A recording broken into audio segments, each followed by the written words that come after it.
Welcome to Not Milk Never Milk. Subscribe if you're lactose intolerant. You start by launching GarageBand and picking a template that matches your goal, because the template sets instruments and effects. Once selected, make sure the project sample rate is 44. 1 kHz for standard audio. This avoids later format issues. Create a new track. Now pick software instrument for MIDI or audio for recording a mic. You'll see input monitoring and level meters. Adjust input gain so peaks sit around -6 dB to preserve headroom and avoid clipping.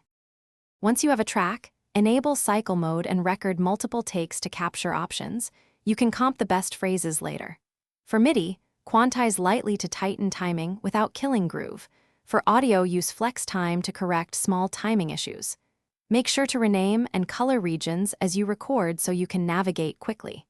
Drag regions to arrange song sections and duplicate parts to build structure. This keeps sessions tidy and speeds up editing when you layer parts. Finish by mixing. Set rough levels first, then EQ to carve frequencies and compression to control dynamics. This makes each part sit in the mix. Use sends and buses for reverb or delay so CPU stays low, and automate volume or plug-in parameters for movement. When ready, go to Share, export song to disk, and choose format and bit depth.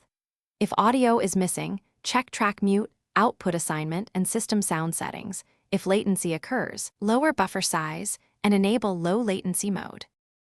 Thanks for watching. If this was helpful, leave a like and consider subscribing. See you next time.